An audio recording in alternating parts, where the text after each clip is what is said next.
Hi friends, आप सबका फिर से स्वागत है इस एसपी क्लासेस में। मैं श्रेयांशु तिवारी आज आपके लिए लाया हूँ केमिस्ट्री का एक बहुत ही अच्छा टॉपिक गैल्वेनिक सेल, जिसे गैल्वेनिक सेल और वोल्टाइक सेल दोनों भी कहा जा सकता है। कहीं कहीं गैल्वेनिक सेल लिखा आपको मिलेगा और कहीं कहीं वोल्टाइक सेल मिलेगा।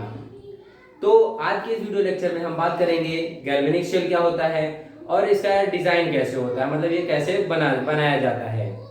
तो गैल्वेनिक सेल एक डिवाइस होता है जो कि केमिकल एनर्जी को इलेक्ट्रिकल एनर्जी में चेंज करता है। क्या होता है? It is a device which convert the chemical energy into electrical energy. इसकी डिफिनेशन हम यहाँ पे लिख देते हैं। It is a device used to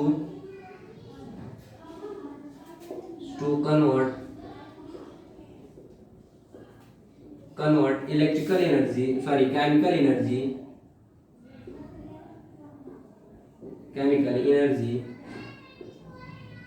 into electrical energy। तो ये क्या होता है? ये एक डिवाइस होता है जो केमिकल एनर्जी को इलेक्ट्रिकल एनर्जी में चेंज कर सकता है। इसे एक थे Luigi LUIGI Luigi गैल्वानो GALVANO। Luigi गैल्वानो scientist थे। एक एलेसेंड्रो थे ALESANDRO Alessandro वोल्टा। Luigi गैल्वानो and Alessandro वोल्टा नामक साइंटिस्ट ने इस गैल्वेनिक सेल को बनाया था और उन्होंने पहले एक्सपेरिमेंट किया था, उसके बाद इन्होंने गैल्वेनिक सेल दिया था। तो आइए देखते हैं इनका एक्सपेरिमेंट क्या था और गैल्वेनिक सेल का स्ट्रक्चर क्या होता है, कैसे बनाया जाता है। तो पहले हम अब इसे इरेज कर लेते हैं क्योंकि थोड़ा स्ट्रक्चर इसका बड़ा रहेगा, तो हम इसे इरेज कर लेते हैं। आप लोग वीडियो पॉज करके नोट कर सकते हैं इसे। तो देखते हैं उन्होंने क्या एक्सपेरिमेंट किया था, कैसे एक्सपेरिमेंट किया था। तो उन्होंने पहले एक कंटेनर लिया, एक ऐसे कंटेनर हम यहाँ बना लेते हैं। हम नहीं, उन्होंने पहले बना के एक्सपेरिमेंट किया था ऐसा। तो अब सब लोग देखते हैं, तो उन्हीं को फॉलो करते हैं, हम सब उन्हीं को फॉलो करके बताएंगे। तो 2 कंटेनर ले लिया उन्होंने। यहाँ पे एक ZN का रॉड लगा दिया, ऐसे ZN का रॉड इसमें लगा दिया। ऐसे हम ZN का रॉड लगा लेते हैं। ये क्या है? ZN rod. ZN रॉड हम सब जानते हैं ZN मेटल होता है।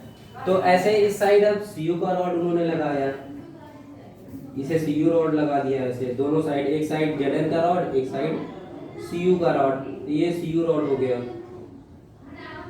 अब इस कंटेनर में उन्होंने सॉल्यूशन फिल किया। अब कैसा सॉल्यूशन फिल किया? जिस मेटल का उन्होंने यहाँ पे रॉड लगाया, उसी मेटल का सॉल्यूशन इसमें डाला। जैसे इस साइड क्या लगा है? ZN लगा है, तो यहाँ पे इसमें सॉल्यूशन क्या डाले? ZnSO4 डाला। और इस साइड हम देख रहे हैं कि हमारा CU का रॉड लगा है, यहाँ CU का रॉड लगा है, तो इसमें कौन सा सॉल्यूशन डाला जाएगा? CU का सॉल्यूशन डाला जाएगा, यानी CuSO4 उन्होंने डाला। ये ऐसा उन्होंने पहले डिजाइन किया। उसके बाद क्या किया कि जो ये ZN का रॉड है, यहाँ से उन्होंने एक वायर को कनेक्ट किया। ZN वाले रॉड से एक वायर को कनेक्ट किया। किस रॉड को? CU वाले रॉड से इन्होंने कनेक्ट कर दिया। ऐसे उन्होंने कनेक्ट कर दिया और बीच में एक मीटर लगा दिया ताकि ये पता चले कि इलेक्ट्रिसिटी पास हो रही है कि नहीं। इसे इन्होंने एक मीटर लगा दिया। अब ये एमीटर भी कह सकते हैं, वोल्ट मीटर भी कह सकते हैं, गैल्वेनोमीटर कह सकते हैं, जो मतलब जैसा मीटर लगाएं जिससे कि हमें पता चले कि करंट फ्लो हो रही है कि नहीं हमारे इस सर्किट में।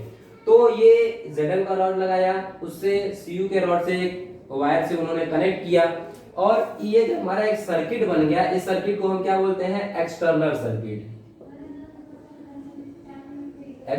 सर्किट। ये हमारा एक्सटर्नल सर्किट बन के तैयार हुआ। अब क्या होता है कि जो ZN वाला होता है, जो ZN रॉड होता है, उस वाले साइड ऑक्सीडेशन शो होता है। मतलब यहाँ पे इस पूरे हमारे जो सेल होता है, जो गैल्वेनिक सेल होता है, उसमें रिएक्शन होता है, वो रिएक्शन स्पॉन्टेनियस होता है, यानी वो रिएक्शन अपने से होता है। तो जब उन्होंने एक्सपेरिमेंट किया तो ये देखा कि Zn के साइड जो हो रहा है वो ऑक्सीडेशन हो रहा है। Zn के साइड जो रिएक्शन हो रहा है, टेक प्लेस हो रहा है, ऑक्सीडेशन हो रहा है, और जो Cu के साइड हो रहा है वो क्या हो रहा है, रिडक्शन हो रहा है। ऐसा उन्होंने देखा। अब हम दिखा सकते हैं कि यहाँ अगर ऑक्सीडेशन होगा तो जब ऑक्सीडेशन Zn का होगा, Zn यहाँ सॉलिड है, जब इसका सॉलिड है तो यहाँ Zn2+ बनेगा और 2 इलेक्ट्रॉन यहाँ से लूज हो जाएंगे। इट मीन्स कि जो हमारा Zn है ये Zn2+ में टूट जाएगा, क्योंकि ऑब्वियसली सॉल्यूशन में जाएगा, सॉल्यूशन में जाने के बाद किसमें, Zn में टूट जाएगा। और जो यहाँ से Zn टूटा है, इसका जो दो इलेक्ट्रॉन यहाँ से निकल रहे हैं वो इस वायर के थ्रू यहाँ पे Cu पे आके डिपॉजिट हो जाएंगे। यहाँ पे क्या हो जाएंगे, Cu के पास डिपॉजिट हो जाएंगे। तो यहाँ क्या होगा देखते हैं, तो Cu है और जब 2 इलेक्ट्रॉन इस पे डिपॉजिट हो जाएंगे तो क्या बन जाएगा, Cu बन जाएगा। तो अब यहाँ Cu2+, और जब इलेक्ट्रॉन दो इसको मिल गए, जो यहाँ से 2 इलेक्ट्रॉन निकला वो 2 इलेक्ट्रॉन इसके पास आके धीरे धीरे करके डिपॉजिट होता जाएगा। तो यहाँ पे हम देखेंगे कि इसका ऑक्सीडेशन कितना था, 0 था, कितना हो गया, 2 हो गया। अगर कहीं ऑक्सीडेशन स्टेट बढ़ जाता है, यानी उसके ऊपर पॉजिटिव चार्ज का इंक्रीज होता है, तो वहाँ क्या होता है बच्चों, ऑक्सीडेशन होता है। और यहाँ पे अगर हम देखें तो पहले Cu2+ था, अब यहाँ पे Cu का ऑक्सीडेशन नंबर 0 हो गया। इट मीन्स कि नेगेटिव पार्ट जो है वो कम हो गया। इट मीन्स जहाँ नेगेटिव कम होता है वहाँ क्या होता है, रिडक्शन होता है। तो इस वाले साइड पे क्या होने लगा, ऑक्सीडेशन होने लगा, इस वाले साइड पे नेगेटिव रिडक्शन होने लगा। तो हम यहाँ लिख देते हैं, यहाँ क्या हो रहा है, ऑक्सीडेशन होने लगा, और यहाँ क्या होता है, रिडक्शन होता है। ये इतना समझ में आया कि एक उन्होंने पहले Zn का रॉड लगा दिया, इस साइड Cu का रॉड लगा दिया, इसमें सॉल्यूशन फिल कर दिया, और जब यहाँ पे ऑक्सीडेशन होने लगा तो यहाँ क्या होगा, ये वाला रॉड जो है वो धीरे धीरे पतला होता जाएगा, क्योंकि अब इससे इलेक्ट्रॉन निकलते जा रहे हैं, तो ये ऐसे ऐसे पतला होता जाएगा। और यहाँ पे क्या होगा, ये धीरे धीरे इस पे इलेक्ट्रॉन्स डिपॉजिट होते जाएंगे। तो जब इस साइड से इलेक्ट्रॉन जाना इसमें शुरू हुआ, और हम सब जानते हैं कि जिस डायरेक्शन में इलेक्ट्रॉन चलता है उसके अपोजिट डायरेक्शन में हमारी करंट फ्लो होती है। तो इट मींस अगर हमारा इलेक्ट्रॉन का डायरेक्शन ये हो गया तो करंट हमारा इस डायरेक्शन में फ्लो होना शुरू हुआ। तो जब इस डायरेक्शन में शुरू हुआ तो हमारा जो मीटर लगाया वो थोड़ा डिफ्लेक्ट किया, लेकिन कुछ समय बाद देखा गया कि उसका डिफ्लेक्शन बंद हो गया, यानी करंट का फ्लो बंद हो गया। ऐसा क्यों हुआ, क्योंकि जब इसमें से कंटिन्यू कुछ समय के लिए इलेक्ट्रॉन्स निकले, फिर उसके बाद इसके पास जब इलेक्ट्रॉन की Zn के पास जब इलेक्ट्रॉन की डिफिशियंसी हो गई तो इलेक्ट्रॉन देना बंद कर दिया, ये वाले इलेक्ट्रॉन को अपनी तरफ खींचने का प्रयास करने लगा। और जब इसके पास इलेक्ट्रॉन ज्यादा हो गए तो ये इसको रिपेल करने लगा, मतलब अपने पास इलेक्ट्रॉन को अंदर ले नहीं रहा था। तो इस समय क्या हुआ, ना तो इलेक्ट्रॉन का फ्लो नहीं हुआ, तो करंट इसमें पास नहीं हुआ। तो ऐसे करने के बाद थोड़ी देर बाद इलेक्ट्रिसिटी इसमें रुक जाती है। लेकिन हमें क्या करना है, ये गैल्वेनिक सेल है, इसमें इलेक्ट्रिसिटी कंटिन्यू रखना है। तो ऐसा ना होने के लिए यहाँ पे यूज किया गया सॉल्ट ब्रिज। यू शेप का एक डिवाइस होता है, उसको लगाया जाता है। उसका आप देखते हैं वो कैसे लगाया जाता है, उसका फंक्शन क्या होता है। तो ये यू शेप हम यहाँ पे एक डिवाइस लगाते हैं, यू शेप हम यहाँ पे एक डिवाइस लगा देते हैं जिसे कि सॉल्ट ब्रिज कहते हैं।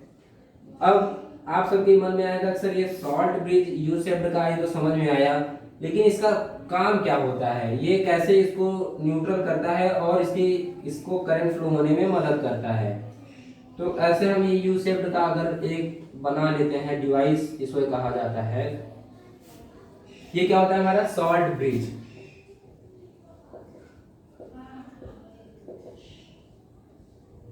सॉल्ट ब्रिज होता है। अब ये इसे सॉल्ट ब्रिज कहा क्यों गया, इसको सॉल्ट ब्रिज इसलिए कहा गया बच्चों क्योंकि इसमें जो हम सॉल्यूशन डालेंगे या जो इसमें इलेक्ट्रोलाइट डाला जाएगा हमारा, वो कैसा होगा, वो सॉल्ट का होगा, सॉल्ट कंपाउंड होगा, तो इसलिए इसे सॉल्ट ब्रिज कहा गया। अब इसमें सब्सटेंस कैसा डालेंगे, इसमें अगर टाइप का अगर जेली लाइक सब्सटेंस, अगर जेली लाइक सब्सटेंस।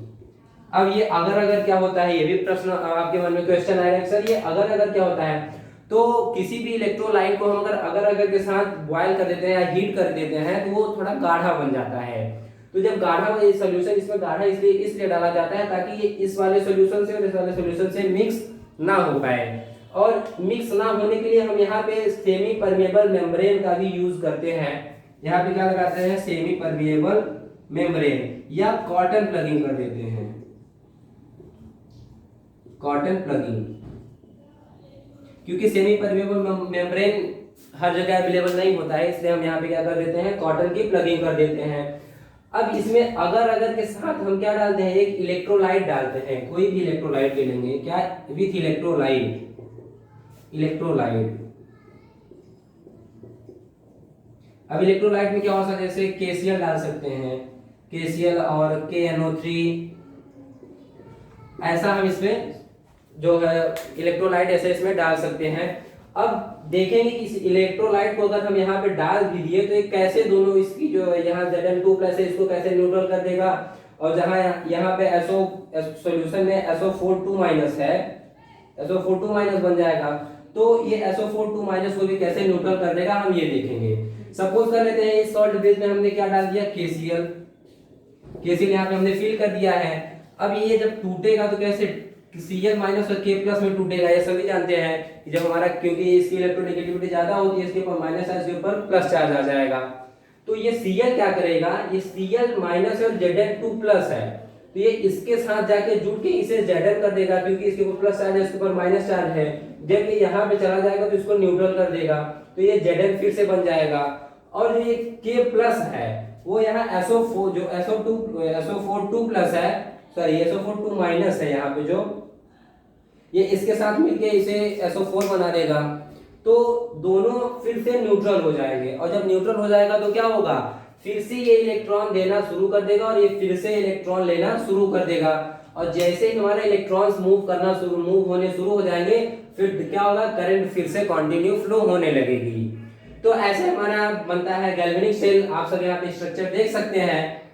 अब हम बात करेंगे इसमें हमारे गैल्वेनिक सेल पे किस टर्म पे पॉजिटिव चार्ज आएगा और किस साइड हमारा निगेटिव चार्ज आएगा। तो इसके लिए हम देखेंगे कि जो गैल्वेनिक सेल होता है उसकी एक अलग प्रॉपर्टी होती है। हम सब जनरली जानते हैं जो कैथोड होता है उस पे क्या होता है, नेगेटिव चार्ज होता है, और एनोड पे पॉजिटिव चार्ज होता है। लेकिन जो ये गैल्वेनिक सेल होता है इस पे एनोड पे नेगेटिव और कैथोड पे पॉजिटिव होता है। तो अगर हम बता सकते हैं कि यहाँ ऑक्सीडेशन हो रहा है तो यहाँ क्या होगा, ऑक्सीडेशन हो रहा है तो यहाँ निगेटिव होगा, और यहाँ रिडक्शन हो रहा है तो क्या होगा, पॉजिटिव होगा, अकॉर्डिंग टू गैल्वेनिक सेल। बच्चों इसे याद करने के लिए हमें आपको एक बहुत ही अच्छी ट्रिक बता देते हैं। आप लोग याद कर सकते हैं लोन, LOAN,